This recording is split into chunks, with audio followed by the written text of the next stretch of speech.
से उठकर कनान में आई, और कनान के ये जो इलाके हैं सूर और सैदा, यानी कि वो अपने मुल्क से, एक मुल्क से उठकर, वो अपने मुल्क से उठकर दूसरे मुल्क में गई है अपनी बेटी की शिफा लेने के लिए, यस्सु को ढूंढने के लिए।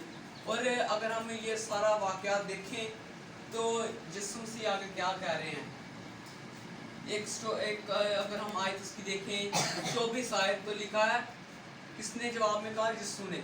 उसने जवाब में कहा, मैं इस्राएल के घराने में खोई हुई भेड़ों के सिवा और किसी के पास नहीं भेजा गया।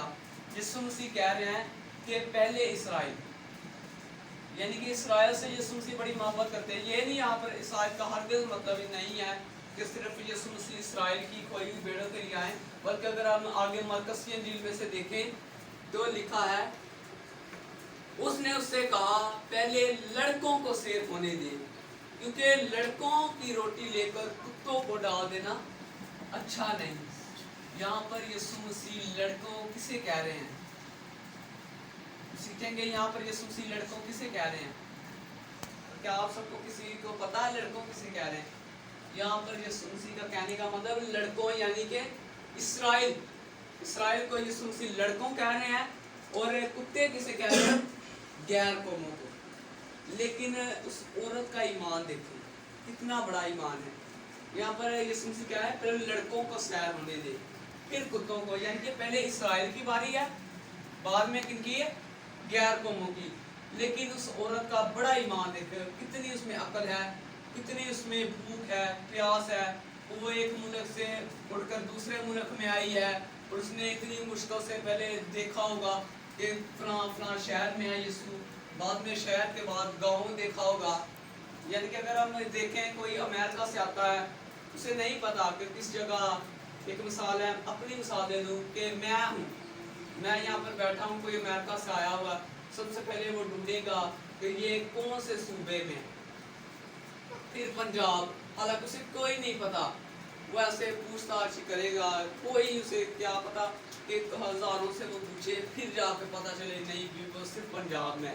बाद में पंजाब में आएगा, फिर शहर का पता लगेगा खानेवाल में है, फिर खानेवाल से कितने गांव होंगे, 91, 92, ये वो सारे। लेकिन वो इतनी मेहनत करके फिर जाकर उसे पता लगेगा शांति नगर में, बाद में शांति नगर में फिर ये नहीं पता कि किस जगह यीशु मसीह हैं, यानी कि किस जगह मैं हूँ। यीशु मसीह तो पोशीदा थे, छुपे हुए थे, ये कह सकते हैं कि यीशु मसीह नहीं थे चाहते कि मैं बताऊं कि मैं इस घर में रुका हुआ था, तो फिर यीशु मसीह के इर्द गिर्द भीड़ जमा हो जाएगी। तो देखें कितनी मुश्किल आई होगी उस औरत को, यीशु मसीह को ढूंढने में कितनी दिक्कत आई होगी। और जब यीशु मसीह उससे सवाल कर रहे हैं तो उसमें कितनी अकल है, वो कह रही है कि हाँ खुदावंद, ये नहीं कह रही कि तू मुझे कुत्ता कह रहा है। अगर हम आज की जिंदगी में देखें तो इस लफ्ज़ों का साफ साफ मतलब हमें भी पता चलता है। अगर हम किसी से, कोई पास्टर से कहें कि मुझ पर दुआ कर दे, तो वो पास्टर कहे कि नहीं, पहले लड़कों को सेर होने दे, फिर रोटी लेकर कुत्तों को डाल देना, यानी कि पहले लड़कियां फिर कुत्तियां। लेकिन आज के दौर में अगर कोई पास्टर ऐसा कह दे तो हम तो उस पास्टर के सिर हो जाएंगे, उसे कहेंगे अच्छा तुम इतने निकल, दिन जान दे पूछाएंगे, यानी कि ये भी नहीं देखेंगे वो पास्टर है, बल्कि उससे गालियाँ निकालेंगे ये वो। लेकिन उस औरत का ईमान देखें, उसमें सब्र देखें, उसकी भूख प्यास देखें कि वो अपनी लड़की की शिफा के लिए कितनी मुश्किलात सह रही है। और लिखा हुआ है कि हाँ खुदावंद, कुत्ते भी मेज के तले लड़कों की रोटी के टुकड़ों में से खाते हैं। आमीन। यहाँ पर वो क्या कह रही है कि कुत्ते भी उस टुकड़े जो मेज डिगते ने। एक मिसाल से अपनी ले लिए, जब हम रोटी खाते हैं, जो कोई मोटी रोटी आ जाए वो हम वैसे ऐसे करके अलग कर देते हैं, और बाद में अगर हम अपनी मिसाल देखें, हम तो छोटे चूजे हैं उन्हें डाल देते हैं, बाद लोग जड़े ने और डाल देते हैं, कुत्तियां कुछ वैसे यानी कि जानवरों को डाल देते हैं। कहने का मतलब ये है कि वो औरत कह रही है ठीक है हम कुत्ते सही, वो अपने आप को छोटी बना रही है। और खुदा के कलाम में क्या लिखा है, जो अपने आप को छोटा बनाएगा उसे बड़ा किया जाएगा, और जो बड़ा बनाएगा कहेगा नहीं मैं ही मैं हूँ, उसे छोटा कर दिया जाएगा। और आज हम इस औरत का ईमान देखिए, वो अपने आप को इकरार कर रही कि हाँ कुत्ते भी उसी मेज़ में से खाते हैं, हम कुत्ते ही सही लेकिन कुत्ते भी उन्हीं रोटी में से खाते हैं, उनके लिए कोई अलग रोटी नहीं बनती, वो भी उन्हीं में से खाते हैं। तो यीशु मसीह क्या कहते हैं कि जा तेरे इस कलाम की खातिर, ये कलाम है, इस कलाम को हम जब हम यीशु मसीह कहते हैं ना, उसने उससे कहा इस कलाम की खातिर जा, बदरू तेरी बेटी से निकल गई।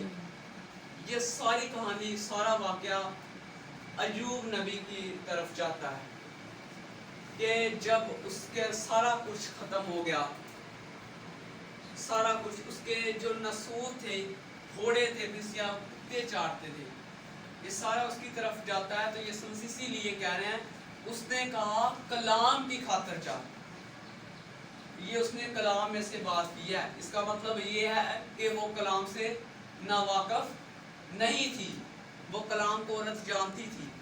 ये उसमें खूबियां हैं कि सबसे पहले उसमें भूख प्यास थी, उसने ढूंढा, बाद में उसमें कलाम था, वो कलाम से वाकिफ थी, इस वजह से उसने ये जवाब दिया है। और यीशु मसीह को जब पता चला कि इसे कलाम जानती है, तो यीशु मसीह ने क्या कहा कि इस कलाम की खातिर जा, बदरू तेरी बेटी से निकल गई है। और उसने जब घर जाकर देखा है तो लड़की पलंग पर पड़ी हुई है, यानी कि जिस तरह हम देखें अगर किसी में बदरू हो तो वो इधर उधर बेचैन होता है, उसकी आंखें पर डार्क सर्कल पड़ जाते हैं, सेहत भी गिर जाती है, नाडाल हो जाता है। लेकिन यहाँ पर देखें कि लिखा हुआ है कि वो पलंग पर पड़ी हुई है, यानी कि वो आराम सुकून से वहाँ पर पड़ी हुई है, आराम कर रही है। तो जब बदरू में से निकल गई है तो वो अब बिल्कुल ठीक हो गया। आज हम इसी तरह अपनी ज़िंदगियों में देखेंगे, अगर हमें किसी चीज़ की ज़रूरत है, हमें कोई परेशानी है, कोई मुश्किलात हैं, कोई बीमारी है, तो हमें क्या इस औरत जैसा ईमान है? क्या हम इस औरत की तरह ढूंढ रहे हैं? जब हमें ईमान नहीं होगा, हमें यीशु मसीह को ढूंढने की भूख प्यास नहीं होगी, ये नहीं कहेंगे कि यीशु मसीह ऐसे, बल्कि नहीं। एक बात मैं आपको ये बताना चाहता हूँ कि खुदा का वादा क्या है।